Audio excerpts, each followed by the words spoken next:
ओम नमः शिवाय। हरतालिका व्रताची कहाणी।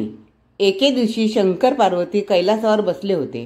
पार्वतीनं शंकराला विचारलं, महाराज, सर्व व्रतामध्ये चांगलं व्रत कोणतं? श्रम थोडे आणि फळ पुष्कळ असे एखादं व्रत असलं तर मला सांगा, आणि मी कोणत्या पुण्याईनं आपल्या पदरी पडले आहे हेही मला सांगा.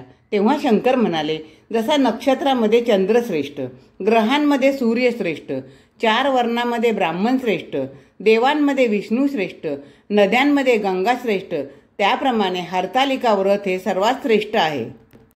तेच तू पूर्वजन्मी हिमालय पर्वतावर केलंस आणि त्याच पुण्याईनं तू मला प्राप्त झालीस.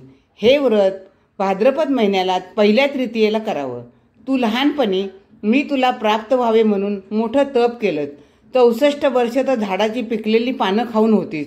थंडी, पाऊस, ऊन ही 3 दुःख सहन केलीस. हे तुझे श्रम पाहून तुझ्या वडिलांना फार दुःख झाले. अशी कन्या कोणास द्यावी अशी त्यांना चिंता पडली. इतक्यात तिथं नारद मुनी आले. हिमालयानं त्यांची पूजा व येण्याचं कारण विचारलं. तेव्हा नारद म्हणाले, तुझी कन्या उपवर झाली आहे, ती विष्णूला द्यावी. तो तिच्या योग्य नवरा आहे. त्यांनीच मला तुझ्याकडे मागणी करण्याकरता पाठवले आहे, म्हणून इथं मी आलो आहे. हिमालयाला मोठा आनंद झाला. त्याने ही गोष्ट कबूल केली. नंतर नारद तेथून निघून विष्णूकडे आले. त्यांना ही हकीकत कळवली व आपण निघून दुसरीकडे गेले. नारद गेल्यावर तुझ्या वडिलांनी ती गोष्ट तुला सांगितली. ती गोष्ट तुला रुचली नाही, तू रागावलीस. असं पाहून तुझ्या सखीनं रागावण्याचं कारण विचारलं. तेव्हा तू सांगितलंस, महादेवा वाचून मला दुसरा पती करणं नाही, असा माझा निश्चय आहे. असे असून माझ्या वडिलांनी मला विष्णूला देण्याचं कबूल केलं आहे. ह्याला काय उपाय करावा? मग तुझ्या सखीनं एका घोर अरण्यात नेलं. तिथं गेल्यावर एक नदी दृष्टीस पडली. जवळच एक गुहा आढळली. त्या गुहेत जाऊन तू उपास केलास. तिथं माझी लिंग पार्वतीसह स्थापलीस, त्याची पूजा केलीस. तो दिवस भाद्रपद शुद्ध तृतीयेचा होता. रात्री जागरण केलंस. त्या पुण्याईनं इथलं माझं आसन हल्लं. नंतर मी तिथं आलो, तुला दर्शन दिलं आणि वर मागण्यास सांगितलं. तू म्हणालीस, तुम्ही माझे पती व्हावं, याशिवाय माझी दुसरी इच्छा नाही. नंतर ती गोष्ट मी मान्य केली व गुप्त झालो. दुसऱ्या दिवशी ती व्रतपूजा तू विसर्जन केलीस. मैत्रिणींसह त्याचं पारणं केलंस. इतक्यात तुझे वडील तिथं आले. त्यांनी तुला पळून येण्याचं कारण विचारलं. मग तू सर्व झालेली हकीकत त्यांना सांगितलीस. पुढं त्यांनी तुला मलाच देण्याचं वचन दिलं. तुला घेऊन घरी गेले.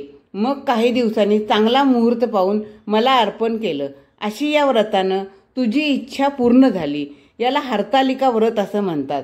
याचा विधी असा आहे, ज्या ठिकाणी हे व्रत करायचं असेल त्या ठिकाणी तोरण बांधावं, केळीचे खांब लावून ते स्थळ सुशोभित करावं, पुढं रांगोळी घालून पार्वतीसह महादेवाचं लिंग स्थापन करावं, षोडशोपचारे त्याची पूजा करावी, मनोभावे त्यांची प्रार्थना करावी, नंतर ही कहाणी करावी व रात्री जागरण करावं. या व्रताने प्राणी पापांपासून मुक्त होतो. 7 जन्माचं पातक नाहीसे होतं. राज्य मिळतं. स्त्रियांचं सौभाग्य वाढतं. कहाणी केल्यावर सुहासिनींना यथाशक्ती वाण द्यावं. दुसरे दिवशी उत्तर पूजा करावी आणि व्रताचं विसर्जन करावं. ही 60 उत्तराची कहाणी. 5 उत्तरी, देवा ब्राह्मणाचे द्वारी, गायीचे गोटी, पिंपळाचे पारी, सुफळ संपूर्ण. ओम नमः शिवाय. ओम नमः शिवाय. ओम नमः शिवाय.